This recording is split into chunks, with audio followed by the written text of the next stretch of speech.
Grant made me serve dinner to his pregnant mistress in my own dining room. He placed Vanessa in the chair that used to be mine, touched the back of her neck like she was fragile glass, and told me in front of his mother, his brother, and 3 family friends, "Evelyn, bring the roast out before it gets cold. Vanessa needs to eat on time." I did not scream, I did not throw the wine. I carried the silver platter to the table, set it down with both hands, and placed the sealed paternity test beside his plate. Grant noticed the envelope before he noticed the roast. That was the first honest thing that happened at that table. For years, my husband had trained himself to overlook anything that made him uncomfortable, my silence, my exhaustion, the way I stopped laughing in rooms where his mother spoke, the way I had begun sleeping on the far side of our king bed like a tenant afraid to cross an invisible line. But a white medical envelope beside his dinner plate caught his eye at once. His hand froze over the stem of his wineglass across from him. Vanessa Reed rested one manicured hand on her small rounded belly. She wore cream silk, soft gold earrings, and the expression of a woman who had mistaken another woman's restraint for surrender. "Evelyn," Grant said slowly, "what is this?" His mother, Margaret Whitmore, looked annoyed before she looked curious. That was always her order of emotion with me, annoyance first, then suspicion, then contempt if she could justify it. I set the carving knife beside the platter. "You asked me to serve dinner," I said. "So I did." Vanessa let out a small breathy laugh.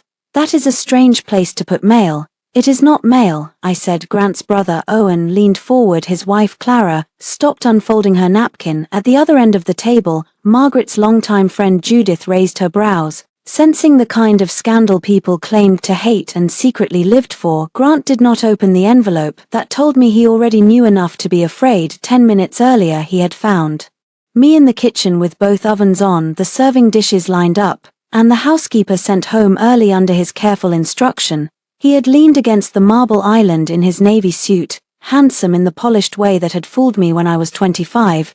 "Do not make tonight difficult," he had said. I had basted the roast without looking at him. "You invited your mistress to our home and asked me to cook for her. Difficult arrived before I did." His jaw tightened. "Vanessa is pregnant." "Yes, you have said that. She is carrying my child." The kitchen timer rang. I turned it off. Grant lowered his voice. "My mother is here. Owen is here. The trust committee is watching how we handle this family transition." Family transition, that was what he called adultery when he wore cufflinks. "You mean your family wants to see whether I will be quiet?" I said. "I mean you have always understood appearances." "I used to." He came closer, close enough for me to smell the expensive cedar cologne I had once bought him for our anniversary. "Evelyn, I know this hurts, but if you behave with dignity, no one has to lose everything." I had almost laughed, not because it was funny, but because the sentence was built like a trap. If I cried, I lacked dignity. If I objected, I was unreasonable. If I left, I was unstable. If I stayed, he would call my stillness consent. Then Vanessa called from the dining room, sweet as poison.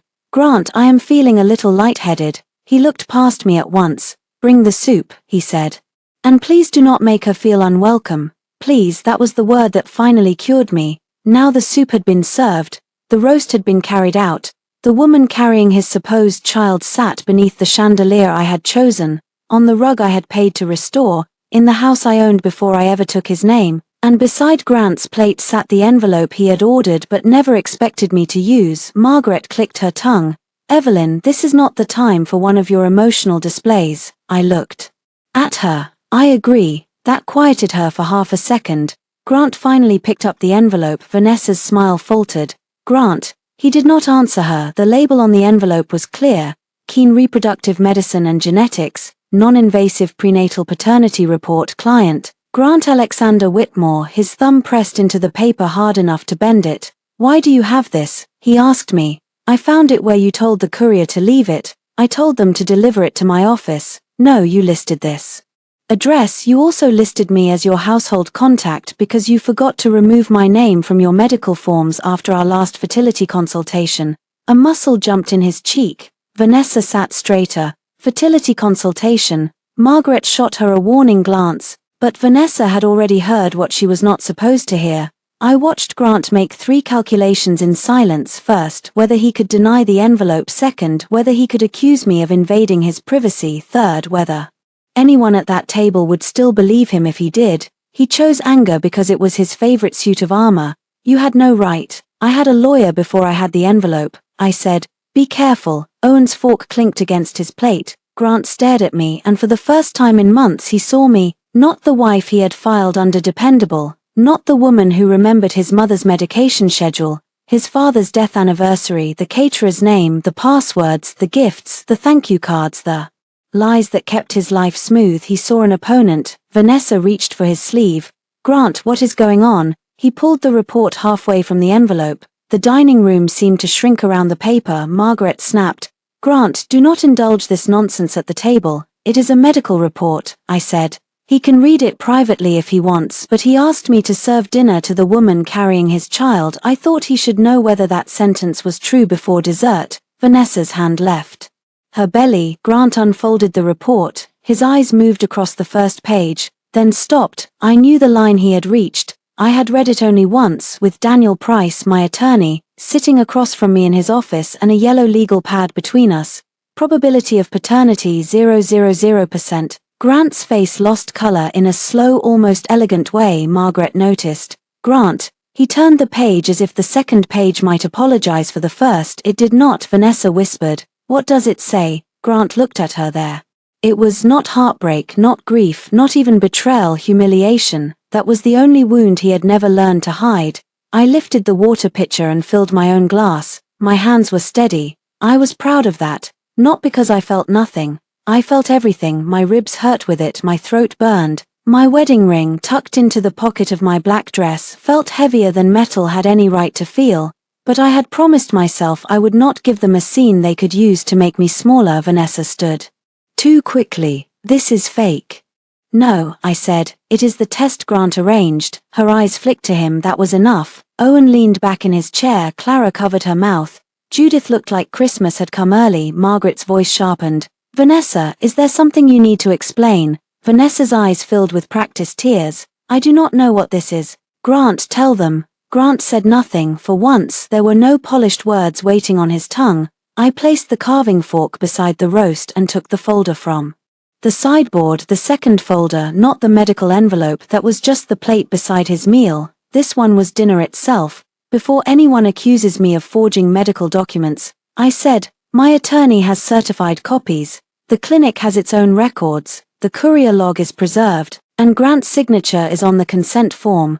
Grant looked at the folder like it had teeth. Evelyn, he said quietly. I smiled without warmth. Now you remember my name. Margaret pushed back from the table. This is vulgar. No, I said. Vulgar was making your daughter-in-law serve dinner to your son's pregnant mistress. This is documentation. For the first time in 9 years, Margaret Whitmore had no immediate answer. The silence tasted better than anything I had cooked that night. Vanessa grabbed her purse. I am leaving. You should, I said. But not with the diamond bracelet Grant bought with our joint account. Her hand stopped halfway to the clasp on her wrist. Grant's head snapped toward me. Yes, I said. That is in the folder too. I opened it and laid the first bank record beside the paternity report. Then the second, then the third, rent payments, clinic bills, jewelry, hotel charges, a luxury maternity wardrobe, all paid through accounts Grant had told me were being used for tax obligations, family trust fees and home repairs. Vanessa began crying for real. Grant lowered his voice. Stop. I looked down at him, still seated at the head of a table in a house that did not belong to him. No, I said, I stopped years ago. Tonight I am starting again. Grant followed me into the hallway like a man chasing a fire he had started himself. Evelyn. I kept walking. Behind us, the dining room had turned into a cage of whispers. Vanessa was sobbing. Margaret was demanding answers. Owen was asking Grant whether the report was real. Clara was telling someone not to touch the folder. Judith, I suspected, was memorizing every detail for later.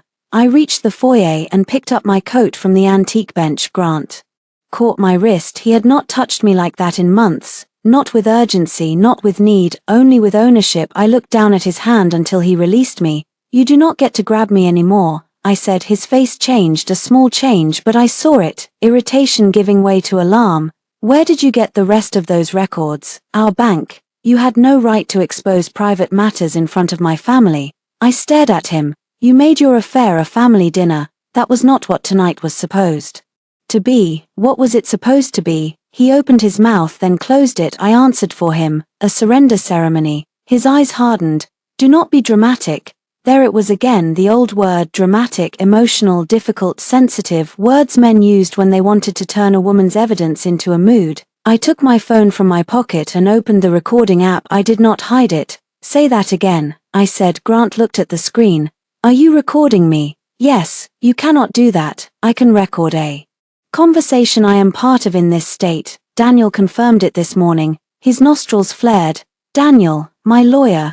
The word landed between us like a locked door. For years, Grant had been the one with lawyers. He wrote agreements, advised clients, revised trust documents, explained consequences in a calm voice that made people feel foolish for not understanding. When we argued, he did not shout, he cross-examined. He had not expected me to learn the language of protection. You hired a lawyer before tonight? He asked. Yes. How long have you been planning this? I glanced toward the dining room, where Vanessa's crying had turned shrill. Not as long as you planned humiliating me. His jaw tightened. The front door opened before he could respond.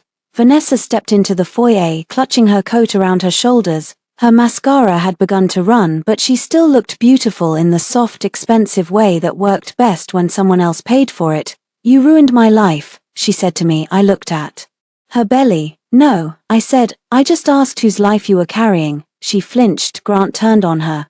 Who is he? Vanessa's mouth trembled. I told you I do not know what that report is. It has my signature on it. You said it was just a form. You said your family needed it for the trust. Margaret appeared behind her. For the trust? The old woman's voice cut through the foyer like a blade. Grant turned. Mother, go back inside. No, she said. You told me the child was yours. I believed it was. Vanessa whispered. It is. I almost admired the persistence, a lie that large required stamina. Grant stepped toward her. The test says I am not the father. It could be wrong. The lab is certified. Then someone tampered with it. I laughed once. Every head turned to me. It was not a happy laugh. It was the sound a person made when the final absurdity arrived too late to hurt. You chose a lab because your mother demanded proof before allowing trust discussions. I said to Grant, you gave the sample. Vanessa gave the blood draw. The clinic sent confirmation to your email. The courier delivered the sealed report here because this is still your primary address. You did all of this because even you did not trust her completely. Vanessa looked at him as if he had betrayed her. That was rich. Grant did not deny it. Margaret's hand tightened around the banister. Grant, did you start inheritance conversations based on this pregnancy? He closed his eyes briefly. That was answer enough. Owen came into the hallway now, holding one of the bank printouts. You used the family operating account for some of this. Grant snatched the paper from him. Stay out of it. Owen's face darkened. You coded a maternity apartment as client lodging. Margaret's expression changed from scandalized to predatory. This was the thing about the Whitmores. They could forgive cruelty if it stayed elegant. They could forgive adultery if it produced a legitimate heir, but sloppy accounting offended them on a spiritual level. Vanessa saw the ground shifting. She turned back to me. You think this makes you better than me? No, I said, it makes me finished with you. Grant rubbed both hands over his face. Everyone calm down. I looked at him. That sentence has never meant everyone, it has always meant me. He lowered his hands. Evelyn, we need to talk privately. We are past private. Our marriage is private. No, our marriage was private when you slept in another woman's bed. It stopped being private when you brought her to my table and told me to serve her soup. Margaret's eyes flicked toward me, sharp with dislike and something else, calculation. Evelyn, she said, changing tactics, whatever Grant has done, you should not make permanent decisions in anger. I smiled at her. That smile made her pause. I signed nothing tonight, I said. That is the first permanent decision. Grant's face tightened again. What does that mean? I reached into my coat pocket and took out the folded copy of the document he had placed in my office 3 days earlier, postnuptial property adjustment and family security agreement. Such a beautiful title for a theft. I opened it to the page where my signature line sat empty. You wanted me to assign partial interest in this house to a future child, I said. You told me it was symbolic. Grant said nothing. Owen looked at him. This house. Margaret's gaze sharpened. She knew, of course she knew. This house is mine, I said. Purchased before marriage, maintained largely through my income and inheritance. Grant has no ownership interest beyond marital use. Arguments his attorney can try to make if he enjoys losing. Grant's voice dropped. Do not do this. I folded the agreement again. I already did not do it. Vanessa stared at him. You said the house was yours. I turned toward her. He says a lot of things when the woman listening wants to believe him. She looked away. For one brief second I almost felt sorry for her, then I remembered her sitting in my chair. The feeling passed. Grant stepped closer, careful not to touch me this time. Evelyn, listen to me. I made mistakes. Mistakes are forgotten birthdays. This was a system. I was confused. You were arrogant. I never meant for tonight to go this far. You meant for me to break quietly. He swallowed. There it was, the truth on his face before his mouth could ruin it. I put the post-nut back in my pocket. Daniel will contact you in the morning. I said, for what? Divorce. The word emptied the foyer. Vanessa stopped crying. Margaret went still. Owen looked down. Clara, standing behind him, gave me the smallest nod, like a woman acknowledging another woman's exit from a burning building. Grant stared at me as if I had said something in a language he had never studied. No, he said. I picked up my keys from the bowl by the door. He laughed once, short and disbelieving. Evelyn, come on. That laugh did more to end my marriage than the affair, because even after the report, after the records, after the humiliation, after the word divorce, some part of him still thought I was bluffing. I opened the front door. Cold air entered the house. Grant's voice followed me. You will come back. I turned on the threshold. No, I said. You just watched me leave the table. Do not confuse that with going hungry. Then I stepped outside and closed the door on his stunned silence. 3 weeks before the dinner, I found the first clinic charge while paying the electric bill. It was a Thursday morning. Grant was in Boston for what he called a client conference. I was at the kitchen counter with coffee gone cold beside my laptop, sorting through the accounts I had once managed because I was good at details and later managed because Grant preferred not to be bothered.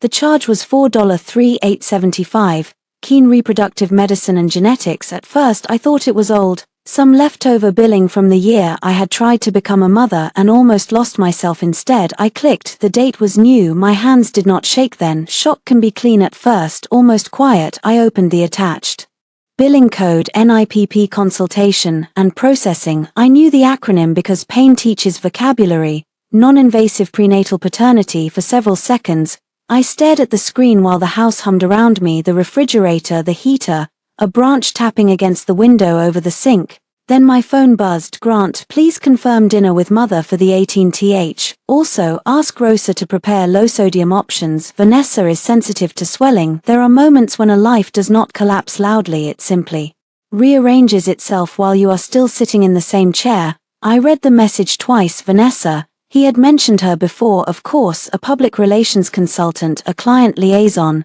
someone useful during the Hamilton merger, someone young but sharp. Someone who understood pressure in a way I apparently no longer did. I had seen her name on emails, on event lists, once on a hotel invoice Grant said had been miscategorized by accounting. I typed, who is Vanessa to you? The 3 dots appeared, disappeared. Appeared again. Grant, do not start this over text. That was answer enough. I closed the laptop. For years, people had told me I was lucky to be married to Grant Whitmore.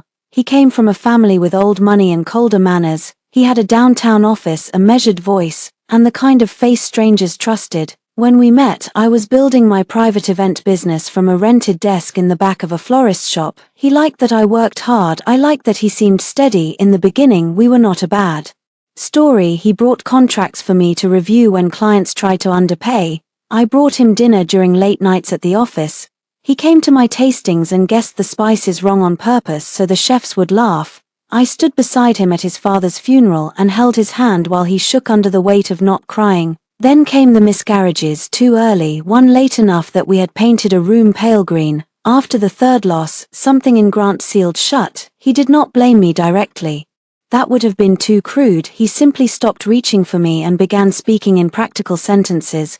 We should let your body recover. Mother is concerned about your stress levels. Maybe we should stop trying for a while. A while became years. I returned to work part-time, then less than part-time, because Margaret needed help with charity luncheons, Grant needed hosting for partners, the Whitmore family needed a woman who knew how to make rooms beautiful and exits invisible. I became useful. Useful women are often mistaken for powerless ones. That morning, with the clinic charge on my screen and Vanessa's name in my phone, I called Maya Ellis. Maya and I had met in a grief support group after my third miscarriage. She worked in medical administration, not as a doctor, Not in the DNA lab, but close enough to understand the shape of medical systems. More importantly, she had never once told me to be grateful for Grant. She answered on the second ring. Hey, you okay? No, the word came out flat. What happened? I told her about the charge. She did not gasp. Maya was not a gasping person. Do not access anything that is not yours, she said first. I know. Do not call the clinic pretending to be him. I know. Do not confront him without copies of your financial records. That made me pause. Maya, I am serious, Evie. If he is doing a paternity test with another woman and using marital money, the pregnancy is not the only issue. You need a lawyer. I looked around the kitchen. My kitchen, white cabinets I had repainted myself. Brass pulls I had chosen after 3 weeks of indecision. A fruit bowl Grant had once filled with lemons because he heard me say yellow made the room feel alive. How did I get here? I asked. Maya's voice softened. One concession at a time. I pressed my palm to my mouth. That was the first time I almost broke. Not when I saw the charge, not when Grant refused to answer, but when Maya named the road. One concession at a time. By noon I had downloaded 18 months of bank statements. By 2 I found the apartment. The payments were hidden under client lodging reimbursements through one of Grant's business accounts, but the vendor name repeated every month. A luxury building in West Haven. The first payment began 6 months earlier. By 4 I found the jewelry. By 6 I found the clinic deposits. At 7 Grant called. I let it ring until the last second. Evelyn, he said, we should talk. Then talk. A pause. I did not want you to find out this way. It was such a useless sentence. People said it when they wanted credit for the gentleness of a lie they had failed to maintain. Find out what? He exhaled. Vanessa is pregnant. I sat very still. And you believe the baby is yours? It is mine. The certainty in his voice was almost impressive. Did you take a test? That is being handled. Through Keen. Another pause. Then colder. You went through my accounts. Our accounts. Evelyn. No, do not use that voice. What voice? The one you use with clients who forgot to read the fine print. Silence. Then he said, I did not plan this. But you planned payments. She needed help, of course. She is carrying my child. And what am I carrying? He said nothing. I looked down at my left hand. My wedding ring had left a permanent pale mark on my finger. At last Grant said, I know this is painful, but we can handle it maturely. Maturely, another clean word over a dirty floor. What does that mean? It means no public accusations, no emotional decisions. My mother knows there is a situation. She wants to have dinner. I closed my eyes. A situation. She believes we should think of the child first. The child? Yes. And what do you believe? I believe, he said carefully, that our marriage has been strained for a long time. There it was, the soft rewrite. Not I betrayed you, not I lied. Our marriage has been strained, as if a marriage were weather and not choices. I opened my eyes. Grant, are you asking me to accept your pregnant mistress at a family dinner? I am asking you to remember who you are. I nearly smiled because for once that was exactly what I intended to do. The next morning I called Daniel Price. He was not the most expensive divorce attorney in the city. He was not the loudest. He had represented one of my event clients through a quiet, brutal separation from a husband who hid money in 3 states and called it planning. Daniel listened for 20 minutes without interrupting. Then he said, do not confront him yet. I want to. I know, I want to. Put everything on the table. You will, but not until the table belongs to you. That sentence stayed with me over the next 2 weeks. Daniel helped me gather what was mine. Bank records, property records, tax filings, emails, copies of Grant's reimbursement submissions, screenshots of messages where he asked me to arrange food for Vanessa, order prenatal vitamins, prepare the guest room, confirm his mother's dinner. Each request was small enough to be explained away. Together they built a portrait not of a confused man, of a man moving his mistress into his wife's life, one polite demand at a time. The paternity report arrived the morning of the dinner. A courier rang the bell at 9:12 a.m. He held a sealed medical envelope and asked for Grant Whitmore. I told him Grant was unavailable. You are listed as authorized household recipient, he said, checking his tablet. I did not touch the envelope until he showed me the delivery line. Evelyn Whitmore, household contact. There was my married name, the name I had used to sign sympathy cards, mortgage contractors, hospital forms, holiday invitations, and apology notes for offenses I had not committed. I signed. Then I called Daniel. I have it, I said. Do not open it alone, he replied. At his office under fluorescent lights and legal calm. I opened the envelope with a letter opener. Daniel read first. His expression did not change, then he turned the page toward me. Probability of paternity 000%. I sat back. I had expected pain. Instead, I felt a terrible, bright clarity.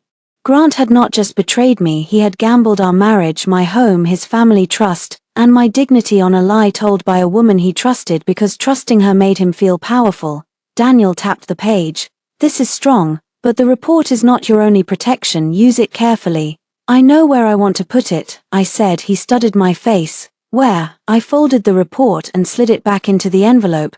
Beside his plate, 3 days before the dinner, Grant placed the postnuptial agreement on my desk and called it compassion. I was in the small sunroom I used as an office, sorting linen samples for a charity luncheon I had already decided would be my last Whitmore event.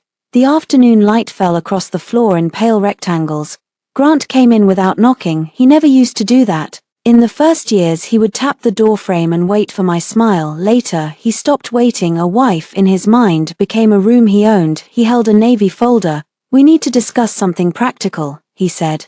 I looked at the folder, then at him. Do we? Yes. He sat across from me and placed it on the desk with the care of a man laying down evidence against someone else. I had the document drafted to protect everyone. Everyone. The child, you, me, the family. I opened the folder. Post-nuptial property adjustment and family security agreement. The title alone made me tired. Grant watched my face as I turned the pages. He had always enjoyed watching people encounter legal language. He mistook confusion for consent. What is this? I asked, though I already knew enough to feel the trap closing. A limited adjustment, he said. It creates a security interest for the child in certain family assets. My house is listed. Our home is listed. My house, I said. His expression tightened. Evelyn, do not reduce this to semantics. Property law is mostly semantics with consequences. You taught me that. A flicker of irritation crossed his face. I read further. The agreement did not transfer the house outright. Grant was too clever for something so obvious. Instead, it created a future equitable claim tied to child welfare, family stability, and marital contribution. It gave him leverage if I signed. He could later argue that I had recognized the house as a family asset connected to his child, his mistress's child. The page blurred for 1 second. I blinked it clear. Grant leaned forward. I know this feels uncomfortable. Does Vanessa know you are using her pregnancy to reach into my property? His eyes cooled. That is an ugly way to say it. It is an ugly thing to do. You have lived here with me for 9 years. I bought this house 11 years ago, and I helped make it a home. I looked around the sunroom, at the curtains I sewed myself when we could not afford custom ones, at the shelves I sanded, at the brass lamp from my grandmother's apartment, at the tiny nick in the desk from the night I threw a stapler after my second miscarriage and then cried because I had damaged something solid when I felt so breakable. You made it a stage, I said. What? You liked bringing people here, clients, donors, your mother's friends. You liked them thinking this house came from you. His mouth flattened. This is not productive. No, it is accurate. He stood and walked to the window. That was another move from his argument handbook. Change position. Create silence. Make the other person feel it. I did not. At last he turned back. I am trying to avoid a fight. You are trying to win one before I know it started. He sighed as if I had disappointed him by understanding. The reality is that Vanessa is pregnant, he said. The child will need security. The child has a mother and, according to you, a father. This family has standards. This family has appetites. His eyes flashed. Be careful. There he was, the man beneath the polish. I closed the folder. I will have a lawyer review it. His laugh was soft. That is unnecessary. Then it should not bother you. Evelyn, involving attorneys will make this adversarial. You brought me a legal document that benefits your pregnant mistress's child. We are past warm. He came back to the desk and placed both hands on it. I am asking you not to punish an innocent child because you are hurt. For a moment, old pain rose so sharply I almost stood. An innocent child. How easily he used the one phrase he knew could still reach under my ribs. I thought of the green nursery, the tiny socks folded in a drawer for a baby who never wore them, the hospital bracelet I kept in a box and had not opened in 2 years, the way Grant had cried in the bathroom when he thought I was asleep, and how I had loved him more for that private grief. Then I thought of him giving the same grief a weapon handle and pointing it at me. I took a breath. I am not punishing a child, I said. I am refusing to be punished by you. He stared at me, something shifted in his expression. He was realizing, perhaps for the first time, that I was not reacting in the shape he expected. No sobbing, no pleading, no bargaining. Just refusal. You have until Sunday, he said. For what? To think clearly. And if I do not sign, he straightened, then you will show my family exactly how little you care about anything beyond your pride. I almost thanked him for saying it so plainly. Instead, I picked up my phone and took a picture of the document title page. Grant reached for it. What are you doing? Keeping records, his voice sharpened, of a private marital conversation. Yes, you are making a mistake. No, I said, I made those when I trusted you. He left the folder on my desk like a threat. After he walked out, I did not cry. I scanned every page. Then I drove to the bank. The woman behind the glass partition had kind eyes and a red scarf around her neck. Her name tag said Alina. She smiled until I told her I needed copies of all joint account activity for the past 2 years and wanted to stop every automatic transfer I had personally authorized. Of course, she said. Do you want to remove scheduled payments only? Or change account access? Start with scheduled payments. I need a full list first. She printed pages, mortgage-related expenses, utilities, insurance, maintenance, payments to vendors I recognized, payments to vendors I did not, then the West Haven building again, then a medical concierge service, then a boutique, then a private driver. I placed my finger on one charge. Can you tell which card this came from? Alina looked. Secondary card ending in 4421, authorized user, Grant Whitmore. I nodded. Can I get certified copies? She glanced at me and something in my face must have told her not to ask too many questions. Yes, she said. Give me a few minutes. While I waited, my phone buzzed. Grant, mother expects Grace on Sunday. I hope you remember that. I looked at the message, then at the bank statements printing behind the counter. Grace. For years, I had thought grace meant absorbing pain without passing it on. Now I understood something else. Sometimes grace was not forgiveness, sometimes grace was refusing to become as ugly as the people who hurt you, while still making sure they faced the bill. I texted back one word. Understood. Grant replied with a heart. I stared at it until the screen went dark, then I blocked his secondary card from the household expense account. Vanessa moved into my guest room with 4 suitcases, a pregnancy pillow, and the confidence of a woman who had been promised the ending. I found her on the second floor landing 2 days before the dinner. She was wearing my ivory silk robe. For a second I did not recognize it on her body, then I saw the small repair near the cuff, a nearly invisible line of stitching I had done myself after catching it on the bathroom cabinet. My robe, my stairs, my husband's mistress. She smiled. Oh, Grant said you were out. I was. Her hand drifted to her belly. It was a performance by then, that touch, a punctuation mark. She used it whenever she wanted the room to remember her advantage. You are wearing my robe, I said. She looked down, pretending surprise. Is it yours? It was in the guest room closet. No, it was in my closet. Her smile did not disappear, it sharpened. Grant said I should make myself comfortable. I stepped onto the landing. Vanessa was beautiful in a way that made people underestimate how hard she worked at it. Soft brown hair, wide eyes, delicate shoulders, a voice that trembled when useful. But up close I could see the calculation beneath the softness. Comfortable does not mean entitled, I said. Her brows lifted. I do not want tension between us. No, I know this is unusual. I laughed softly. That is a generous word. She folded her arms, then seemed to remember the fragile roll and let them fall. I did not plan to fall in love with him. Did he tell you he was in love? Her eyes flickered. Only for a second. Enough. He told me the marriage was over, she said. Interesting. He forgot to tell his wife. He said you had been living separate lives for years. Did he mention he still slept in my bed? When donors stayed over, appearances matter to Grant. Color rose in her cheeks. Good. He said you did not want children anymore. She said. The sentence hit harder than I expected, not because it was true, because Grant had taken one of the most private ruins of my life and used it as pillow talk. I looked at the robe again. Take it off. Vanessa blinked. Excuse me. The robe, take it off. You cannot be serious. I am pregnant. You are not pregnant with my robe. Her mouth opened then closed. For the first time she looked uncertain. A door opened downstairs. Grant's voice called, Vanessa. Relief crossed her face so quickly I knew she had expected him to rescue her. He came up the stairs and stopped when he saw us. His eyes moved from Vanessa in my robe to me. Evelyn, he said with warning in his voice. I did not look away from her. The robe. Grant sighed. Is this necessary? Yes, Vanessa has had a stressful morning. So have I. He came to stand beside her, not beside me. That detail settled inside me like a signed confession. It is just a robe, he said. No, I said, it is a boundary. Vanessa's eyes filled. I can change. Grant touched her shoulder. You do not have to. I smiled then, not because it was funny, because he had just given me exactly what I needed. I looked up at the small black dome in the hallway ceiling. The security camera Grant had installed after a package theft 2 years earlier. His gaze followed mine, the color drained slightly from his face. You record inside the house? Vanessa asked.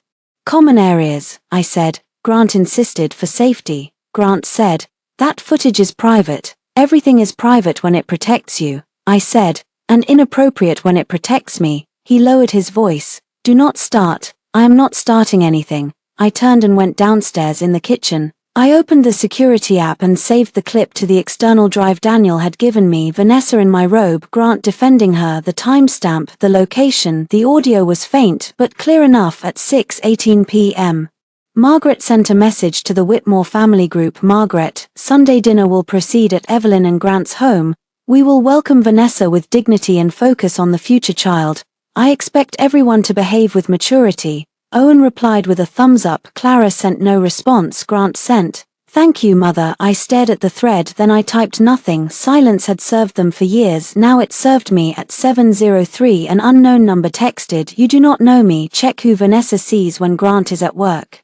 West Haven Garage, silver Audi, plate starts with PHL. I read it 3 times. Then another message arrived. Do not trust Grant's friend Preston. Preston Hale, Grant's business partner on the Hamilton Trust project, a man who had been at our table twice, who had kissed my cheek once at a New Year's party, who had told Grant he was a lucky man while Vanessa stood 10 feet away in a red dress pretending not to watch them both. I did not reply. I screenshot the messages and sent them to Daniel. His response came 10 minutes later. Do not engage with unknown sender. Preserve. If you observe anything, do so only from public places. No trespass, no confrontation. I wrote back, understood.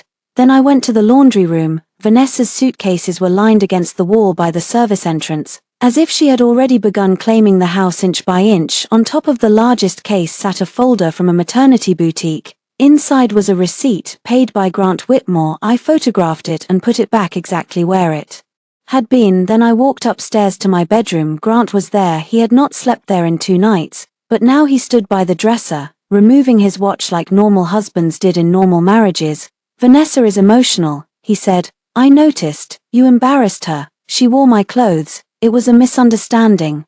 Everything is with you. He looked at me in the mirror. I do not want us to become enemies. I took my wedding ring off. His eyes dropped to my hand. It was a small movement, quiet, no drama, just a circle of metal leaving skin. Then you should not have treated me like territory, I said. He turned. Put it back on. No, Evelyn. I placed the ring in the top drawer. Grant's face hardened. You are making this uglier than it needs to be. No, I said, I am refusing to decorate it. That night, I slept in the locked guest house behind the main property, not the guest room, not the marital bedroom, the guest house I had renovated for my mother before she died and never had the heart to rent out. At 2:11 a.m. my phone lit up. Grant, open the door. At 2:14 Grant, we need to talk. At 2:19 Grant, do not punish me by acting like this. At 2:26 Grant, Vanessa is crying. I stared at the last message for a long time. Then I turned off notifications, plugged my phone into the charger and slept 6 hours without dreaming. The silver Audi arrived at West Haven at 11:42 on Friday morning. I was parked across the street in a public lot with a terrible coffee and Daniel's warning repeating in my head: no trespass, no confrontation, preserve only what you can legally observe. So I observed. Preston Hale stepped out of the Audi wearing sunglasses and a charcoal coat. He looked different without Grant beside him. Less relaxed, more alert. He checked the street before entering the building. 20 minutes later, Vanessa came out. She was not crying, she was not fragile, she was not the trembling mother-to-be she performed at my dining table and on my stairs. She was angry. Preston reached for her elbow. She pulled away, then turned back and jabbed a finger into his chest. I could not hear them. I did not need to. He said something. She laughed harshly, then he kissed her. Not a comforting kiss, not a mistake, a familiar one. I took 3 photos. My hands were steady again. That steadiness had begun to feel like a separate person living inside me, a woman made of bone and clean glass, watching the wreckage without stepping into it. Vanessa got into his car. I waited until they drove away before I started mine. They did not go far. The Audi pulled into a medical plaza 12 minutes later. Keen Reproductive Medicine and Genetics occupied the 3rd floor. I sat in my car and stared at the building. Preston and Vanessa went inside together. I did not follow them. Instead, I photographed the public entrance, the time on my dashboard, and the Audi in the visitor lot. Then I called Daniel. He is with her at the clinic. I said, "Do not go in. I am not." "Good, send me the photos. We may not need them, but they help build a timeline." Could Preston be the father? Possibly. Would the paternity test show that? Grant's test only excludes or includes Grant. It does not name the actual father unless that person is tested.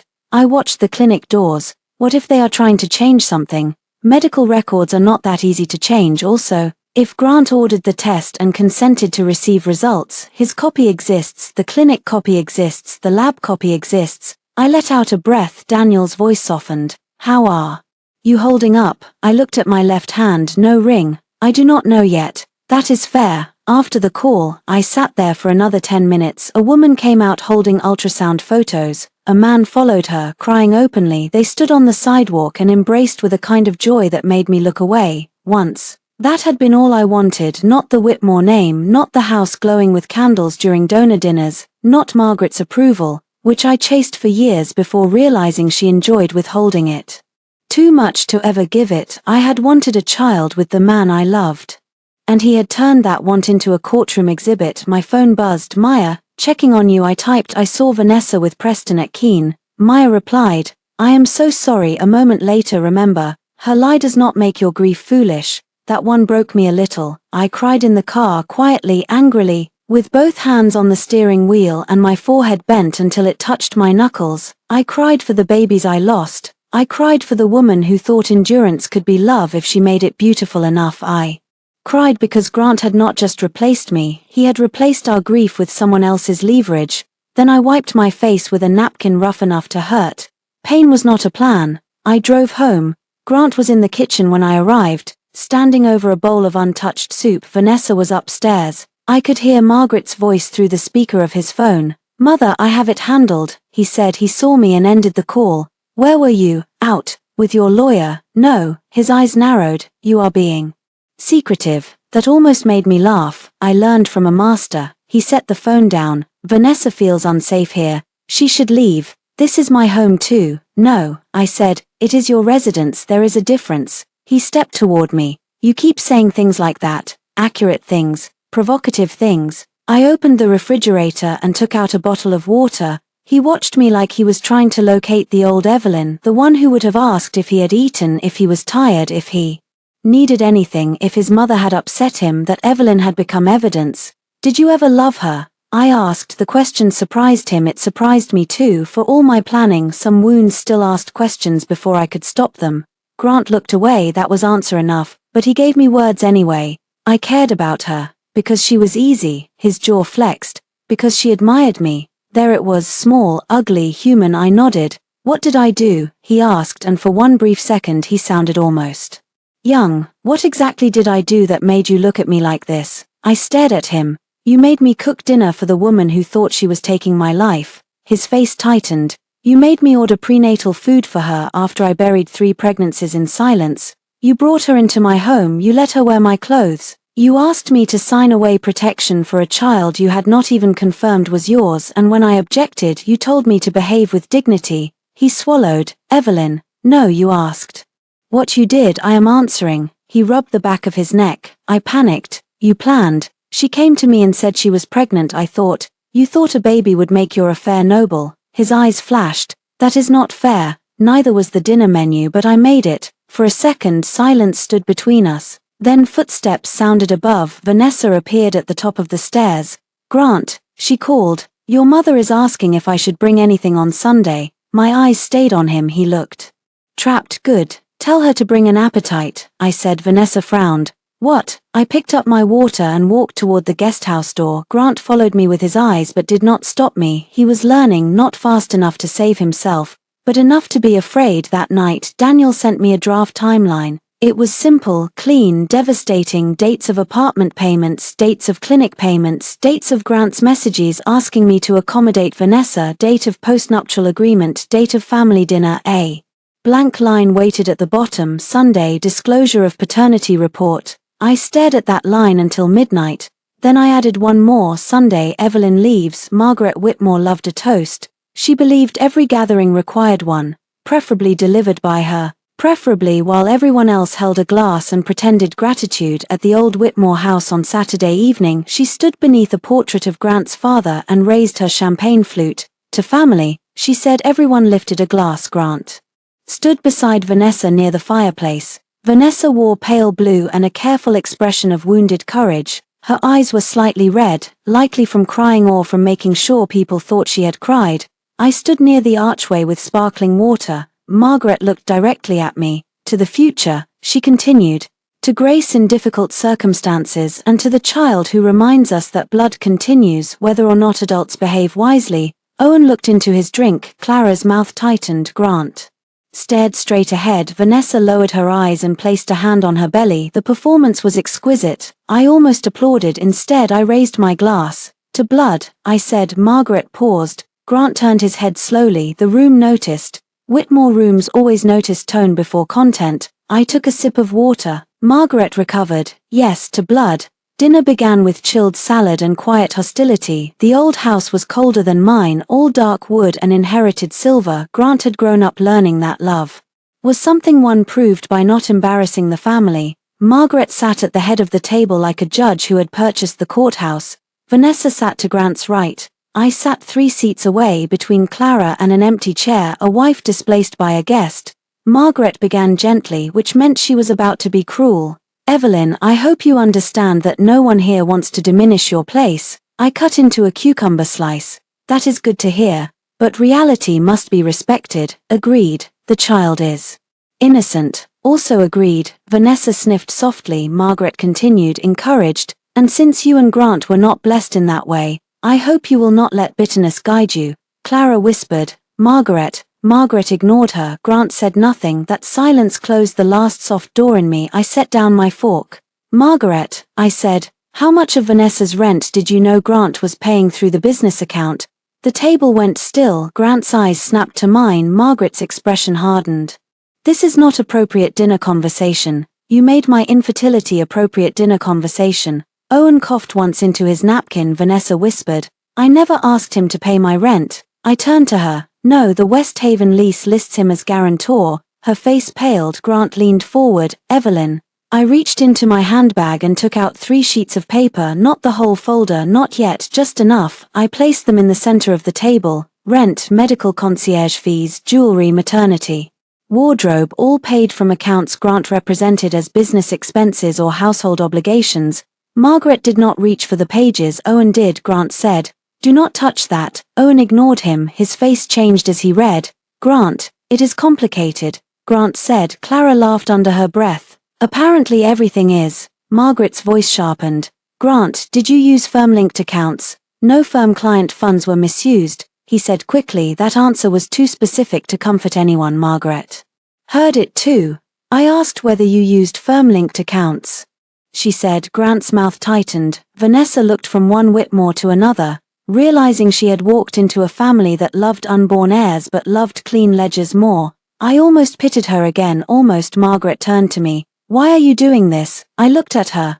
Because you raised your glass to my replacement and called it grace. Her cheeks flushed. Grant pushed back his chair. Enough. No, Owen said. Grant stared at him. Owen held up the page. If this touches the Hamilton Trust project, it affects me too. It does not. How do I know that? Grant stood. Because I said so. That worked on me for years. It did not work on Owen. He stood too.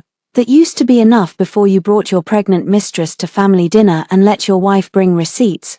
Vanessa began crying. Margaret snapped. Vanessa, please. Vanessa stopped. That was the first time I saw her understand Margaret, not as a future mother-in-law, as a woman who would discard anyone the moment they became inconvenient.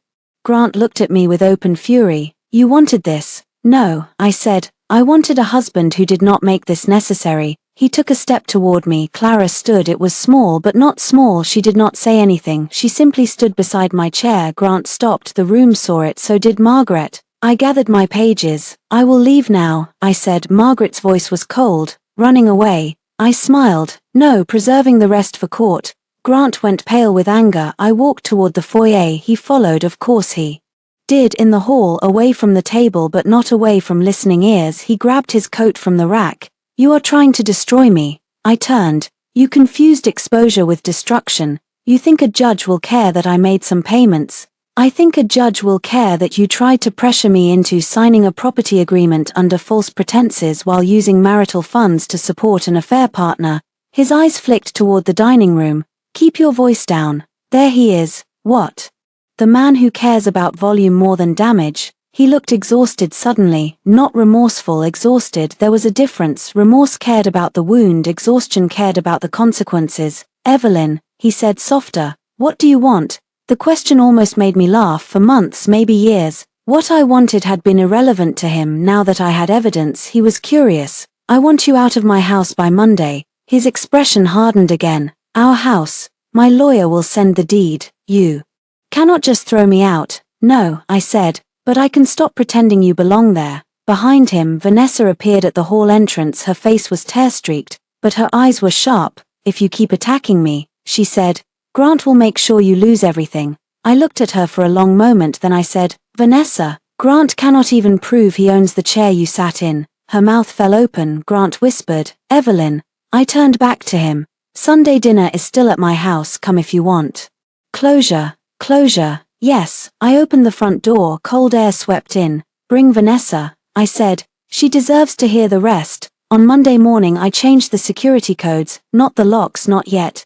Daniel told me to avoid anything that could look like an illegal eviction while Grant still had established residence. But codes to the wine cellar, the office, the safe, the side gate, the security app, the household vendor portal, the garage storage unit, and the guest house were mine to change, so I changed them. Each new password felt like a window opening. Grant discovered the first one at 8:17 a.m. My phone rang. I answered on speaker while labeling boxes in the sunroom. What did you do to the office code? He demanded. Changed it. My files are in there. Your personal files are in the second floor study. My office is not storage for your lies anymore. He exhaled sharply. Do not play games with access. I am not playing. I need the Hamilton folders. They are in your briefcase. You took them.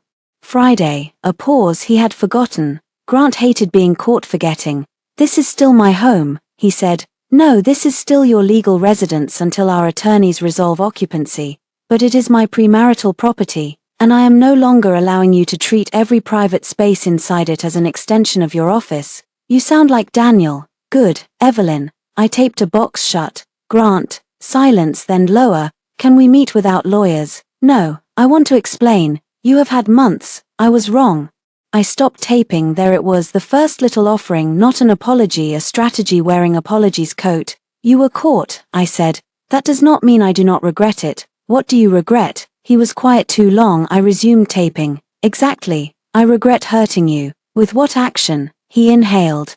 The affair, and the dinner, and Vanessa moving in, and he snapped. What do you want, a list? Yes. The silence that followed was almost peaceful. Finally he said, You have become cruel. No, I have become specific. I ended the call by noon. Daniel sent Grant's attorney the first formal letter, notice of preservation of evidence, notice regarding premarital property, notice regarding dissipation of marital assets, notice that I would not sign any postnuptial property adjustment, notice that all communication should go through counsel unless urgent household logistics required otherwise. Grant responded by coming home at 3:40 p.m. I watched him on the security camera before he entered. He stood on the porch for several seconds, looking up at the house as if seeing it for the first time. Maybe he was. When he stepped inside, Vanessa was with him. That was a mistake. She wore sunglasses too large for her face and carried one designer tote. Her other hand rested on her belly. Of course, she glanced at the foyer, at the flowers I had removed from the table, at the empty hook where Grant's spare coat usually hung. Where is Rosa? She asked. Not here, I said. Grant looked around. Why? Because I gave her paid leave for the week. Vanessa frowned. But I need help with meals. I almost smiled. Then you should hire someone, Grant said. Evelyn, do not be petty. Petty would be hiding the good olive oil. This is payroll. He ran a hand through his hair. Vanessa looked at him. You said she would not actually make this hard. I looked at her. Grant closed his eyes. That sentence was a gift. She said what? I asked. Vanessa realized too late. Grant turned. Go upstairs. No, I said. He looked back at me. No more sending women in this house out of rooms so you can manage different versions of the truth. Vanessa's face flushed. Grant stepped closer. You are enjoying this. I am documenting this. His eyes dropped to my phone. Recording, always recording now. Vanessa's voice rose. This is harassment. No, I said. This is my foyer. She looked at Grant. Do something. He did not. A week ago that would have pleased her. Now his silence frightened her. I took a folded paper from the console table and handed it to her. What is this? She asked. I notice that you are not a tenant here and have no permission from the property owner to occupy the guest room. Your belongings will be made available for pickup under supervision.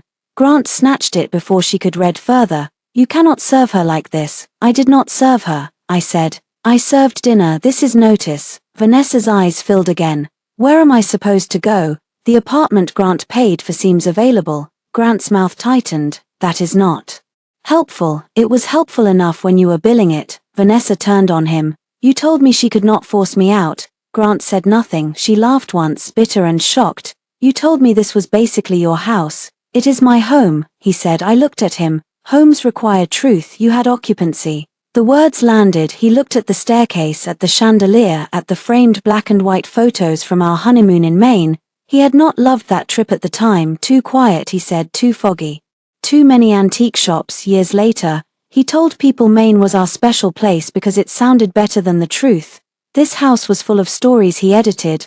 I was done living in his revisions. Vanessa went upstairs to pack, making enough noise to prove she was wounded. Drawers slammed, a suitcase thudded. Something glass broke. Grant flinched. Was that mine? I asked. He rubbed his forehead. I will pay for it. With which account? He looked at me. You really hate me now. I considered that. No, I said. Hate would still be a relationship. His eyes changed. That hurt him. Good, I thought, and did not feel guilty. Vanessa came down 30 minutes later with 2 suitcases and my robe over her arm. She threw it at me. It fell on the floor between us. Grant said. Vanessa. She ignored him. I hope you are proud. She said to me. I picked up the robe with 2 fingers and dropped it into the trash bin by the hall closet. Her mouth opened. I am getting there, I said. Grant drove her away. I watched from the doorway as the car pulled down the drive. For the first time in weeks the house was quiet, not peaceful yet, but quiet. I went upstairs to the guest room. The bed was unmade. A water glass sat on the nightstand. The bathroom smelled like Vanessa's perfume, sweet and powdery and invasive. On the floor, half under the bed, was a small torn corner of paper. I picked it up. It was from a pharmacy receipt. Only 3 lines remained visible. Prenatal vitamins, nausea bands, customer, V. Read, payment, P. Hale, Preston Hale. I photographed it, then I placed it in a plastic bag, labeled it with the date, and set it beside the others. Grant had brought a stranger into my house, but she had left me a trail. By the time the paternity report became a weapon, it had already been a confession. Grant did not know that. He still believed the report was a single document, a terrible surprise, a page he could explain away if he found the right angle. He did not understand evidence the way Daniel did. Evidence was not one dramatic object. It was a net. 1 strand could break, 10 strands held. On Tuesday, Daniel and I built the net. His office overlooked a courthouse square, all stone steps and old trees. The room smelled like coffee, paper, and the kind of calm people paid for when their own lives had become too loud. Daniel spread the documents across his conference table. Let us separate emotional impact from legal value, he said. I like the emotional impact. I know, it was a good table choice. That was Daniel's version of praise. He tapped the paternity report. This proves Grant is excluded as the biological father based on the submitted samples and lab process. It also proves he had reason to question paternity before pressuring you about property. He tapped the postnup. This proves he attempted to obtain property concessions related to the child. He tapped the bank records. These support dissipation of marital assets. He tapped the security footage log. This supports the timeline of Vanessa's occupancy and Grant's conduct in the home. He tapped the pharmacy receipt fragment. This is interesting but weaker alone, because it is torn. because it requires context. Still, keep it. I nodded. On the far side of the table lay my wedding ring in a small envelope. Daniel had raised an eyebrow when I placed it there, for the file.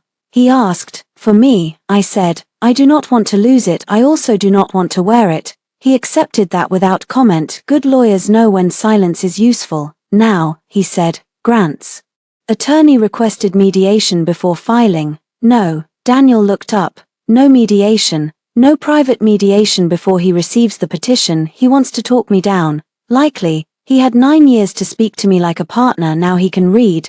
Daniel's mouth almost smiled. "Understood." I signed the divorce petition that afternoon. My hand did not shake until the last page, not because I doubted the decision, because signatures are strange. The first signature on a marriage license feels like a door opening. The first signature on a divorce petition feels like admitting the door had been burning for a long time. Daniel slid a glass of water toward me. "You are doing well," he said. "I do not feel like it. Doing well does not always feel good." I drank the water. My phone buzzed. "Grant. Mother says we should all meet Sunday. No lawyers, no accusations, just family." I laughed. Daniel glanced up. "What?" I showed him. He read it and said, "Do you want to respond?" "Yes." "Write it. Do not send until I see it." I typed, "Sunday works. I will host one final dinner. Bring whoever you believe belongs at the table." Daniel read it twice. "That is restrained. Is that approval?" "It is not disapproval." I sent it. Grant replied within a minute. "Grant, thank you. This is the right thing." I looked at Daniel. "He thinks I am surrendering." Daniel capped his pen. "Then Sunday may be educational." On Wednesday the clinic issue became clearer. Grant had authorized the paternity test through Keene because Margaret's trust advisor refused to discuss unborn beneficiary planning without proof. Grant, arrogant enough to believe he could control every outcome, had signed the paperwork. Vanessa had given the blood sample. Grant had given a cheek swab.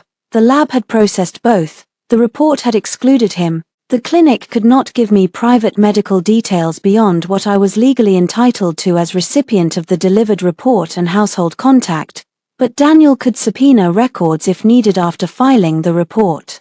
Itself, combined with courier logs and Grant's own consent chain, was enough for the immediate confrontation. "What about his old fertility records?" I asked. Daniel looked at me carefully. "Do you want to use them?" I looked down. Years earlier, after our second loss, Grant had undergone testing. The results were not impossible, not absolute, not the sort of dramatic infertility twist cheap stories loved, but they had shown serious male factor issues, low motility, poor morphology, treatable possibilities, but real ones. Grant had told no one.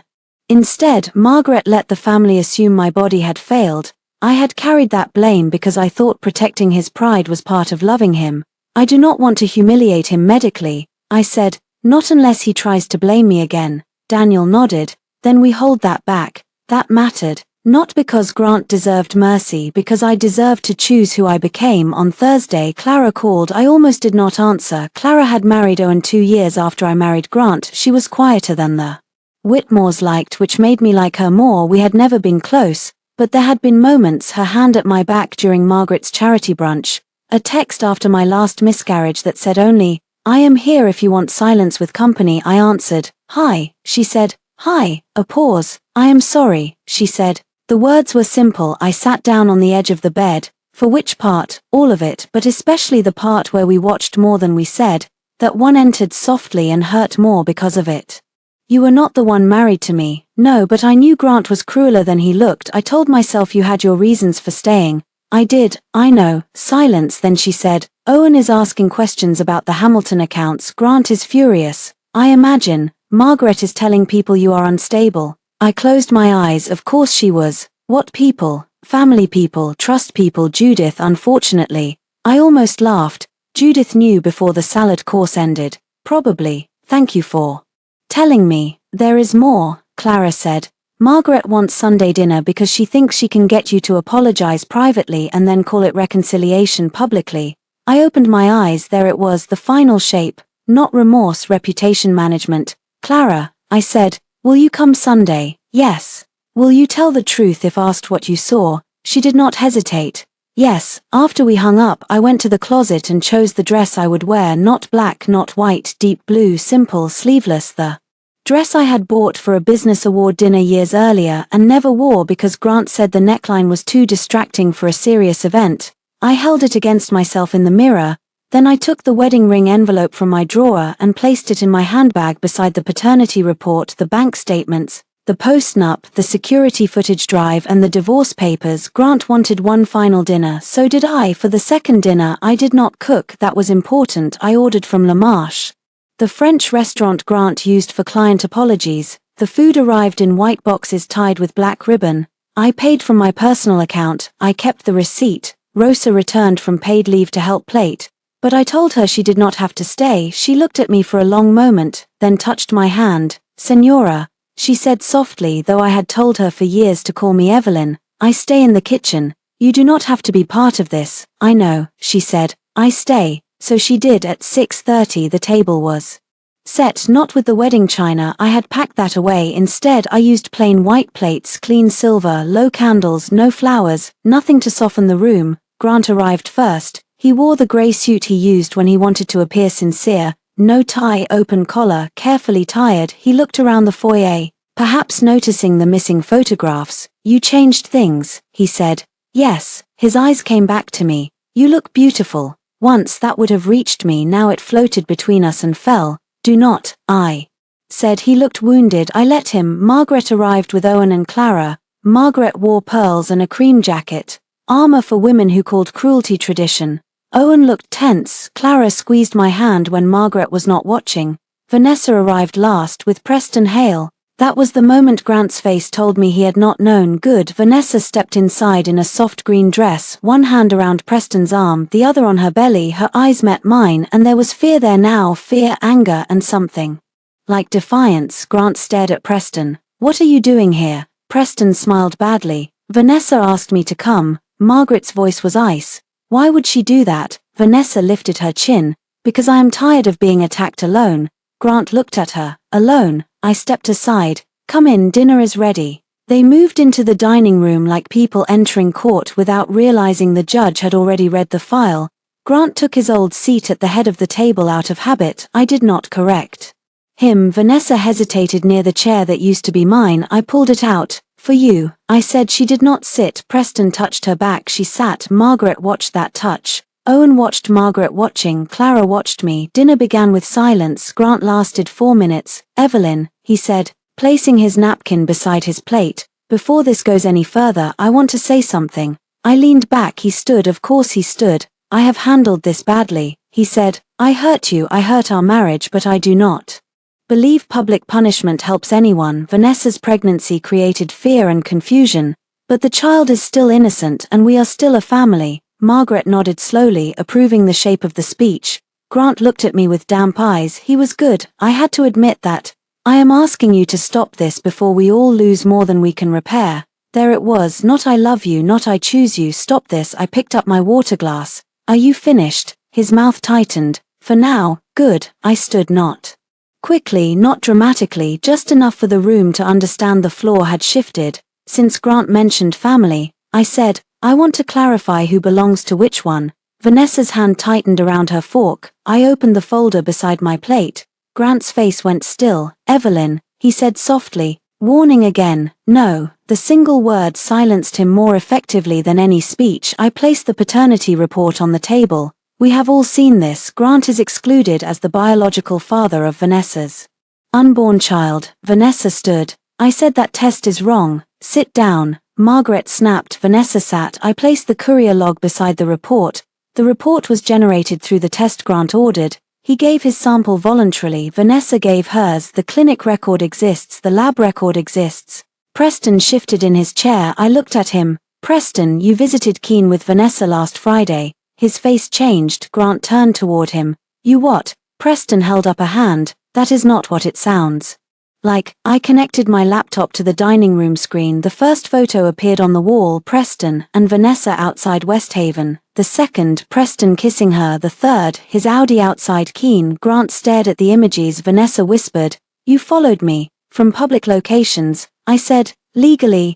Preston pushed back his chair. This is insane. Daniel Price stepped into the dining room from the hall. Every head turned. Grant stood so fast his chair nearly fell. What the hell is this? My attorney, I said. Daniel nodded politely. Mr. Whitmore, Grant's face flushed. You invited a lawyer to dinner, you invited a mistress to mine. Clara made a sound that might have been a cough. Daniel placed a slim folder beside me and stepped back. He was not there to perform, he was there to witness and prevent Grant from controlling the record. I opened the next section. Bank records, I said. Rent for Vanessa's apartment, medical fees, clothing, jewelry, transportation, paid through accounts connected to marital funds and in some cases, business reimbursement structures. Owen leaned forward. Let me see. I slid copies to him. Grant said. Owen, do not. Owen took them. Margaret was pale now, not with pity, with calculation collapsing. I continued.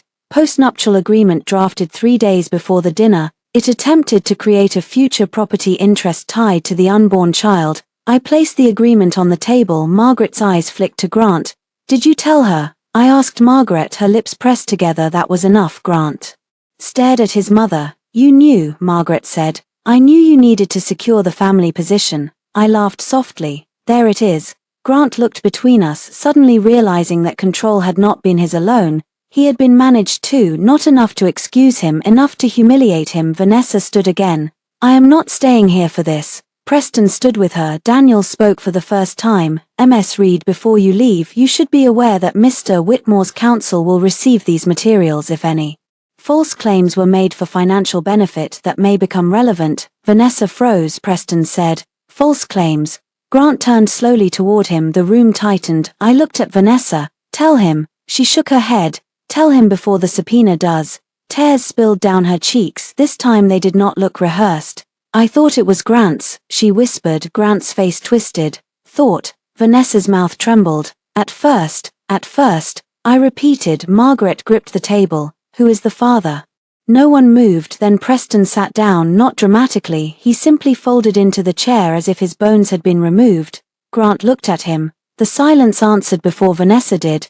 Grant crossed the room so fast Owen had to step between him and Preston. You, Grant said. Preston stood again, hands raised. Grant, listen. Grant laughed. It was an ugly sound. Listen. Vanessa was crying openly now. I did not know at first. Grant turned on her. When did you know? She pressed both hands to her belly. After the first appointment, the appointment I paid for. I was scared. You let me bring you into my house. I almost corrected him. My house. But the correction was no longer needed. Everyone in that room knew. Vanessa sobbed. You said you would take care of me, Preston muttered. Because you told him it was his. Grant lunged, but Owen caught his arm. Do not, Owen said. Not here. Grant shook him off but stopped. His face was a ruin of rage and shame. I had imagined this moment for days, but reality was stranger. Watching him hurt did not heal me. It simply confirmed that consequences had finally found his address. Margaret stood slowly. Vanessa, she said, voice low, did you knowingly misrepresent paternity to my son? Vanessa wiped her face. Your son told me his marriage was dead. He told me Evelyn was cold and bitter and only cared about the house. He told me he wanted a family. Grant flinched. Good. But did you know? Margaret asked. Vanessa looked at Preston. Preston looked at the floor. There it was, Grant whispered. You both knew, Preston said. Not at the beginning. Grant laughed again. That is supposed to help. I looked at Daniel. He gave the smallest nod. Time to end it. I took the final folder from the chair beside me. Grant, I said. He turned like he had forgotten I was in the room. For years, I had been background to his needs, the wife who arranged flowers while men discussed money, the woman who remembered seating charts and food allergies and which donors hated each other. Even tonight, in the middle of his collapse, some part of him had shifted the emotional center to himself. I brought it back.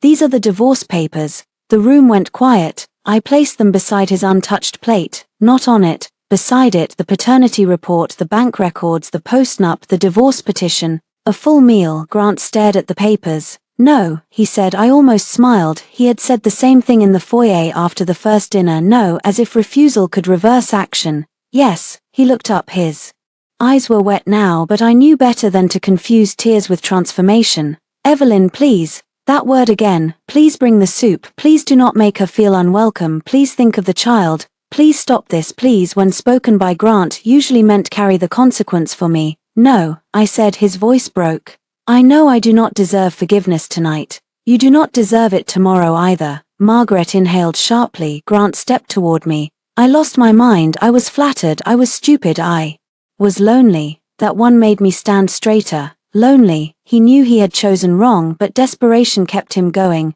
You were gone, Evelyn, even when you were here, you were gone. I looked at him, the room disappeared for a second, not because his words hurt, because they were so familiar. Men like Grant did not abandon women and then say, I left. They said, you disappeared. They turned a woman's survival into evidence against her. I was grieving, I said. I was working, I was hosting your family, I was covering your silences. I was sleeping next to a man who would not touch me but still expected me to smile at brunch. I was not gone. I was buried under everything you refused to carry. He had no answer, so I gave him the part one had kept back. I protected you, I said. When your fertility results came back, I let your mother believe the losses were mine to explain. I let your family pity me, judge me, talk around me because you were ashamed. I carried that too. Margaret's face changed. Grant closed his eyes. Vanessa looked confused. Preston looked uncomfortable. Owen looked down at the table like he had just realized how much cruelty could hide inside politeness. I did not take out the medical records. I did not need to. The sentence was enough, Grant whispered. I never asked you to do that. No, I said. You just accepted it. That was the moment my anger became clean. For years I had waited for him to understand my pain, but understanding was no longer required for my freedom. He could misunderstand me forever from a distance. Daniel placed a pen on the table. Grant looked at it as if it were a weapon. You can review with your attorney, Daniel said. No one is asking you to sign tonight. I am not signing at all. Grant snapped. I picked up my handbag. Then we file and proceed. Evelyn. I turned toward the door. He followed. Of course he followed. The others remained in the dining room, trapped in the wreckage of their own witnesses. In the foyer, Grant caught up but did not touch me. Progress, I thought bitterly. Do not leave like this.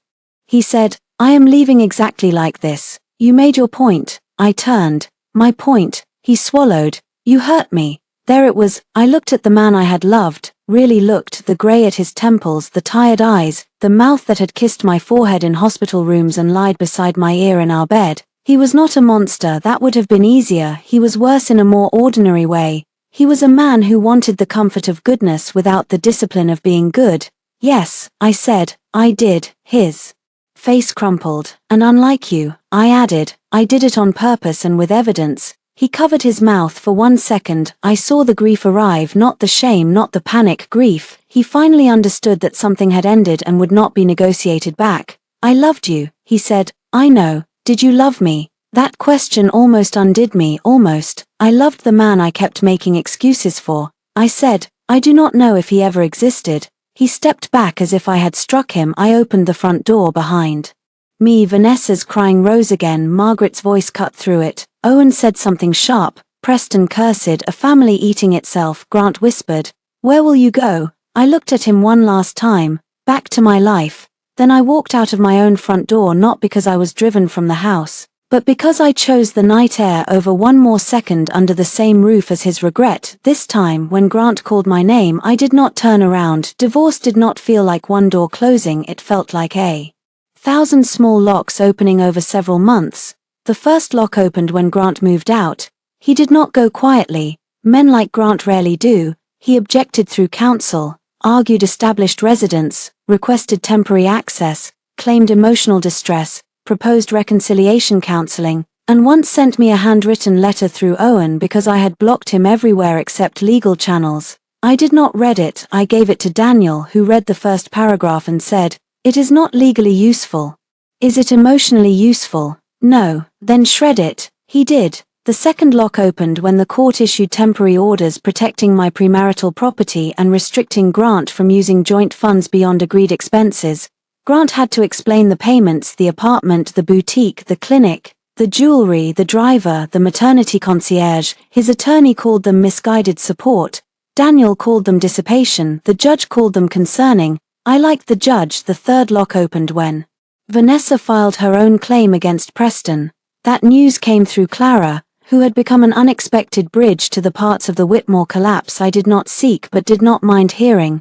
Vanessa had moved out of West Haven after Grant stopped paying. Preston did not leave his wife for her. That detail did not surprise me because men who help build lies usually have other rooms full of them. Vanessa tried to say Grant had promised long-term support regardless of paternity. Grant denied it. Preston denied everything until Vanessa produced messages. The messages did not help her character, but they helped the truth. A truth does not have to be noble to be useful. The fourth lock opened when Margaret called. I did not answer. She left a voicemail. Evelyn, she said, voice stiff. This has gone far enough. Grant has suffered greatly. Whatever mistakes were made, destroying a family helps no one. I hope you will consider the dignity of silence. I saved the voicemail and sent it to Daniel, then I deleted it from my phone. The dignity of silence. I had worn that costume for 9 years. It no longer fit. In the final settlement, Grant kept what was his, which was less than he had pretended and more than I thought he deserved. I kept my house, my business accounts, my inheritance, and a reimbursement structure for misused marital funds. He avoided professional discipline only by withdrawing from the Hamilton Trust project and accepting an internal review that stained his reputation without ending his career. That bothered some people. They wanted him ruined. Some days so did I. But real endings are not always bonfires. Sometimes they are locks changed, accounts separated, names removed, and a man forced to live inside the smaller truth of himself. Vanessa had the baby in late spring. A girl, Clara told me. I asked no questions beyond whether the child was healthy. She was good. The baby was innocent. I had meant that every time I said it. Vanessa's lies were not the child's inheritance unless the adults around her insisted on making them so. Preston's wife left him. That also came through Clara. She took their 2 sons and the lake house. Preston's firm put him on leave. Vanessa sued him for support. Grant refused to be involved. Margaret pretended none of them had ever existed, and I reopened Heart House events in the carriage building behind my home. Not Whitmore family hosting, not donor dinners where Margaret corrected the flowers, not Grant's client apologies. My work. The first event was a small retirement dinner for a judge who loved lemon tart and hated speeches. Rosa came to help, then stayed as my full-time kitchen manager after I offered her better pay and complete authority to tell rude clients no. Maya handled the guest list software because she said my spreadsheets looked like a Victorian punishment. Daniel sent flowers with a card that read, "Tables belong to those who set them." I laughed when I read it, then I cried, not because I was sad, because relief when it finally arrives can feel like grief leaving the body. On the anniversary of the first dinner, I stood in my dining room with a cup of coffee and looked at the table. The same table, different woman. For months after the divorce, I thought about selling it. I saw Grant's face every time I passed the head chair, Vanessa's hand on her belly, Margaret's raised glass, the white envelope beside the plate. Then one morning I dragged the table into the garden with Rosa's nephew and sanded it down under the sun. It took all day. I removed the old finish, the scratches, the wine stains, the tiny burn mark from a candle Margaret once insisted was my fault. I worked until my arms ached, then I stained it warm oak, nothing like the dark formal shine Grant preferred. When it came back inside, it looked like itself and not itself. I understood that. In June, Grant came to the house. He was not allowed inside without written agreement, but the legal process was over, and I had not expected him to appear. The doorbell rang at 5:20 p.m. I checked the camera. There he was, thinner, tired, holding nothing. I opened the door but left the chain on. His eyes dropped to it. "Good, Evelyn," he said. "Grant, I know I should have called." "Yes, I was not sure you would answer." "I would not have." A faint, painful smile crossed his face. "You look well." "I am," he nodded, absorbing that. For a while neither of us spoke. Then he said, "I sold the condo." I had not asked, but I understood. The condo was where he moved after the temporary orders. Sleek, expensive, empty. "I am moving to Portland," he said. "Smaller firm, less history." I nodded. "That will probably be good for you." He looked at me carefully, as if trying to find sarcasm. There was none. "I came to say I am sorry," he said. I waited. He swallowed. "Not because I got caught, not because of what happened to me. I am sorry for the dinner, for Vanessa, for the agreement, for letting my mother blame you, for letting you carry things that were mine." The words were better than I expected. Too late, but better. "Thank you," I said. His eyes grew wet. "Is that all?" "Yes." He looked down. Once his sadness would have pulled me through the door like a tide. Now it stayed on his side of the chain. "I keep thinking about the plate," he said. "So do I. I hated you that night." "I know. Then I hated myself." "That sounds appropriate." He laughed once, broken and surprised. "I deserved that." "Yes." He nodded again. Then he looked past me into the foyer.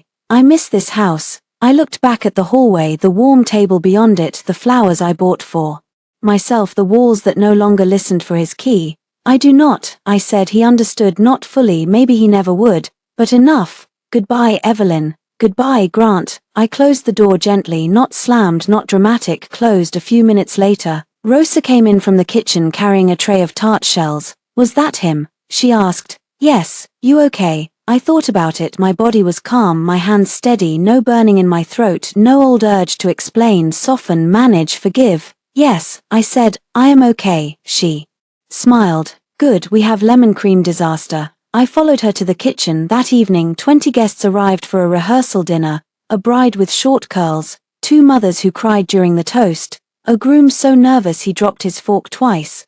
Laughter filled the dining room, rose to the ceiling and stayed there. No one knew what had happened at that table a year earlier, or maybe the table knew and did not mind. After dessert, I stepped into the hallway and watched the room from a distance. A woman raised a glass to choosing each other honestly. She said. Everyone cheered. I touched the place where my wedding ring used to be. There was no mark anymore. For a long time, I thought the opposite of betrayal was loyalty. I was wrong. The opposite of betrayal was not staying, it was seeing clearly. It was taking the plate they handed you, setting down the truth beside it, and refusing to serve one more lie.